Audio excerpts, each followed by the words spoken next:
السلام علیکم دوستو، امید کرتے ہیں کہ آپ سب خیریت سے ہوں گے۔ برصغیر میں صحابہ اکرام کی آمد کی اگلی سیریز میں خوش آمدید۔ دوستو، ہندوؤں کی مذہبی کتب میں سب سے قدیم وید ہیں۔ ان کا کہنا ہے کہ وید قدیم رشیوں کے دلوں پر القاء ہوئے۔ یہ کسی انسان کا نہیں، دیوتاؤں کا کلام ہے۔ ان میں دعائیں، بھجن، حمدیہ، نغمے اور ان کی نثریہ تشریح ہے۔ ان میں بہت سے منتر بھی ہیں، مثلاً قربانی کے وقت پڑھے جانے والے منتر، سانپ کاٹے کے، دشمنوں کو ہلاک کرنے کے اور محبت پیدا کرنے کے منتر وغیرہ۔ وید علم اور دانشمندی کو کہتے ہیں۔ تخلیق کائنات کے بارے میں کوئی واضح نظریہ ویدوں میں نہیں ہے۔ ان کے مطابق ان کے دیوتاؤں کو بھی علم نہ تھا کہ کائنات کی تخلیق کیسے ہوئی۔ رگ وید کے آخری منتر میں کہا گیا ہے کہ سب سے پہلے انسان کو دیوتاؤں نے قربانی کے طور پر ذبح کر دیا اور اس نے اپنے کٹے ہوئے اجزاء سے معجزانہ طریقے پر کائنات کی مختلف چیزیں پیدا کی۔ یوں قربانی ان کے ہاں بہت زیادہ اہمیت حاصل کر گئی۔ وید 4 ہیں: سام وید، بجر وید، اتھر وید، رگ وید۔ ان کے بعض منظوم اور بعض نثری حصے الگ کر کے قربانی کے وقت پڑھے جانے کے لیے مخصوص کر دیے گئے۔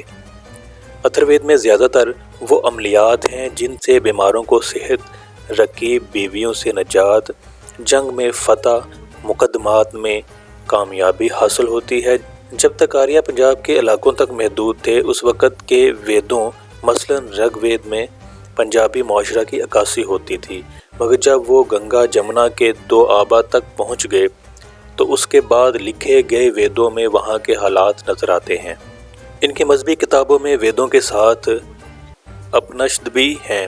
ان میں ہندو مت کی بنیاد یہ چیزیں بتائی گئی ہیں: اعلیٰ حقیقت روحانی دنیا ہے، مادی دنیا بے حقیقت ہے، تناسخ کا عقیدہ۔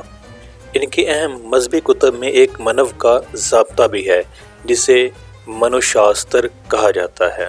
لیوس مور منوشاستر کے بارے میں لکھتا ہے: منو کے ضابطہ قانون کے بنیادی مفروضوں میں سے ایک ذات پات کا نظام ہے جو بظاہر قدیم آریاؤں کے معاشرے کی تقسیم سے پروان چڑھا۔ منو کے ضابطہ قانون میں ذات کی تقسیم کو خدا کی جانب سے منظور شدہ پیش کیا گیا۔ دنیاؤں کے نشو و نما کے لیے برہما نے برہمن، کشتریہ یعنی جنگجو، ویش یعنی تاجر اور شودر یعنی کم درجہ کے خادموں کو بالترتیب اپنے چہرے، بازوؤں، رانوں اور پیروں سے پیدا کیا۔ پہلے 3 ذاتوں کو دوہرے جنم کی حامل، جبکہ چوتھی ذات شودر کو ایک جنم والی کہا جاتا ہے۔ یہ اس بات کی طرف اشارہ کرتے ہیں کہ بلند تر ذاتیں پہلے ہی ایک زندگی کا تجربہ کر چکی ہوتی ہیں، اور یہ کہ سب سے کم تر ذات کے افراد نے اپنی پیدائش اور دوبارہ جنم کا ابھی آغاز ہی کیا تھا۔ ہر ذات کے افراد کے مخصوص فرائض اور مواقع ہوتے ہیں اور ان کی اطاعت کرنا ضروری ہے۔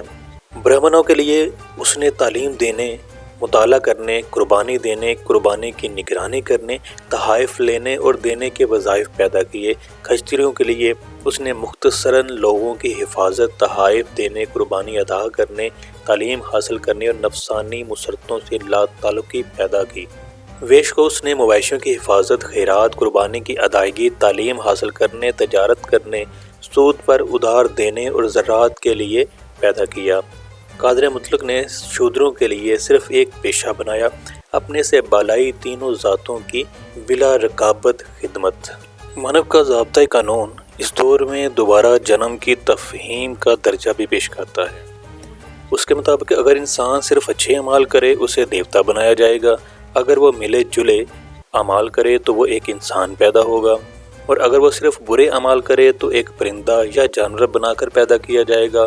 بری زبان کا نتیجہ علم کی تباہی ہے، برے ذہن کا نتیجہ اعلیٰ منزل کا کھونا ہے، اور گندے جسم کا نتیجہ دنیاؤں کا نقصان ہے۔ بس ہر ایک کو 3 چیزوں کی حفاظت کرنے دو: برے بولنے کی سزا خاموشی ہے، برے ذہن کی روزہ، اور برے اعمال کی سانس پر قابو ہے۔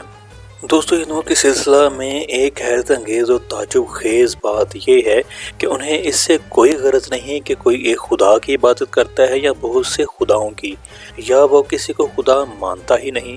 ان کے ہاں اہم بات یہ ہے کہ وہ ہندوانہ طریقہ پر زندگی گزارے اور ہر اس رسم و رواج کی پابندی کرے جو صدیوں سے ان کے ہاں جاری ہے، مثلا شادی، مرگ، رسومات، ذات پات کی تقسیم وغیرہ۔ دوستو ہر مذہب کا ایک خصوصی شعار ہوتا ہے جس سے اسے دوسرے مذاہب سے ممتاز کیا جاتا ہے۔ مسلمانوں کا شعار کلمہ شہادت ہے، عیسائیوں کا عقیدہ تثلیث اور یہودیوں کا یوم سبت۔ اسی طرح تناسخ کا عقیدہ ہندو مذہب کا مذہبی شعار ہے، جو اس کا قائل نہ ہو وہ ہندو دھرم کا ماننے والا نہیں۔ باسودیو ارجن کو عقیدہ تناسخ کی حقیقت سمجھاتے ہوئے بتاتا ہے کہ موت کے بعد جسم فنا ہو جاتا ہے لیکن روح باقی رہتی ہے، اور وہ اپنے اچھے اعمال کی جزا پانے یا برے اعمال کی سزا بھگتنے کے لیے کسی دوسرے جسم کا لباس پہن کر اس دنیا میں لوٹ آتی ہے، اور یہ چکر غیر متناہی مدت تک جاری رہتا ہے۔ آریہ اگرچہ عقیدہ تناسخ کے قائل ہو گئے تھے اور یہ عقیدہ ہندو مت کا شعار بن گیا تھا، مگر اس کے باوجود جنت اور دوزخ کے بھی قائل تھے۔ ان کا کہنا تھا کہ عالم تین ہیں، اعلیٰ، ادنا، اوسط۔ عالم اعلیٰ ان کے ہاں سفر لوک یعنی جنت کہلاتا ہے، اور عالم اسفل ناگ لوگ یعنی سانبوں کے جمع ہونے کی جگہ دوزخ کہلاتا ہے۔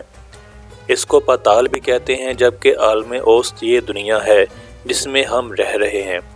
ہندو مت کے مطابق ساری کائنات کا حاکم و مالک ایک اور اعلیٰ خدا ہے۔ کائنات کی بقا اور نشو و نما کا دار و مدار اسی پر ہے۔ وہ چھوٹے درجے کے کچھ دوسرے خداؤں کی امداد سے کائنات پر حکومت کر رہا ہے۔ یہ چھوٹے خدا اصل میں اس کی صفات کے مظہر ہیں، چنانچہ یہ کہا جا سکتا ہے کہ ہندو مت بنیادی طور پر دین توحید تھا، پھر اس میں عیسائیت اور یہودیت کی طرح شرک کی آمیزش ہو گئی اور ایک بڑے خدا اور بہت سے چھوٹے خداؤں کا تصور پیدا ہو گیا۔ تعلیم یافتہ ہندوؤں کے ہاں ان چھوٹے خداؤں کا مقام وہ ہے جو کیتھولک کلیسا میں فرشتوں اور سینٹوں کا ہے۔ یہ چھوٹے خدا بہت سارے معاملات میں آزاد بھی ہیں، ان میں باہمی رقابت اور مخالفت بھی پائی جاتی ہے، اور یہ آپس میں لڑتے بھی رہتے ہیں۔ موہنجو داڑو اور ہڑپا ہند کے قدیم ترین شہر ہیں، جن کے آثار قدیمہ سے یہ پتہ چلتا ہے کہ ان علاقوں میں ایک اعلیٰ قسم کی تہذیب موجود تھی۔ رہائشی مکانوں کے نقشے، علیحدہ غسل خانوں کی موجودگی، جنوباً شمالاً متوازی وسیع شاہراہیں، ان سے نکلنے والی چھوٹی گلیاں اور نکاسی آب کا عمدہ نظام اس بات کی شہادت کے لیے کافی ہے کہ وہاں کا نظام حکومت و سیاست بڑا مثالی تھا۔ بدھ حکمرانوں میں اشوکا اور ہرش جیسے عالی ہمت راجے ہوئے، جنہوں نے ہندوستان کی چھوٹی چھوٹی ریاستوں کو ایک عظیم مملکت میں تبدیل کر دیا، لیکن جب ہندو مت نے دوبارہ زور پکڑا تو ملک پھر چھوٹی چھوٹی ریاستوں میں تقسیم ہو گیا۔ ذات پات کے نظام کی وجہ سے ہندوؤں میں ایک قومیت کا تصور کبھی نہ پنپ سکا۔ آریہ حملہ آوروں نے ہندوستان کے اصلی باشندوں کے ساتھ ہمیشہ انسانیت سوچ سلوک کیا۔ وہ ہندوستان کے قدیم باشندوں کو چوتھے طبقے میں شمار کرتے تھے، انہیں بڑی حقارت و ذلت کی نظر سے دیکھا جاتا۔ ان کی ترقی اور خوشحالی کی ساری راہیں مسدود کر دی گئی تھیں، وہ شودر کہے جاتے تھے۔ نتیجہ یہ تھا کہ ہندوستان کی طویل تاریخ میں چند خاص صدیوں کے علاوہ کوئی منظم حکومت قائم نہ ہو سکی، اور نہ کبھی ان میں ایک قومی نظریہ پروان چڑھ سکا۔ نیز پورے ہند کی کوئی مشترکہ زبان نہ تھی، 20 زبانیں بولی جاتی تھی، رہن سہن کے طور طریقے الگ الگ تھے، خوشی اور غم منانے کے انداز علیحدہ علیحدہ تھے، بلکہ وہ جن بتوں کو پوجتے تھے ان میں بھی کوئی یگانگت نہ تھی، ہر گاؤں اور علاقے کا علیحدہ دیوتا ہوتا تھا۔ ان حالات میں اتنے بڑے ملک میں ایک مرکزی حکومت کا قیام کسی طرح ممکن نہ تھا۔ یہ اسلام ہی تھا جس نے اس ملک کو 1-2 صدیوں نہیں بلکہ قریب قریب 1000 سال تک ایک مرکزی حکومت کے زیر سائے رکھا۔ دوستو یہ تھی ہماری آج کی ویڈیو، امید کرتے ہیں کہ آپ کو پسند آئی ہوگی۔ ہمارے ساتھ جڑے رہنے کے لیے چینل کو سبسکرائب کریں، بیل آئیکن کو کلک کریں تاکہ آئندہ آنے والی تمام ویڈیوز کا نوٹیفیکیشن آپ کو مل سکے۔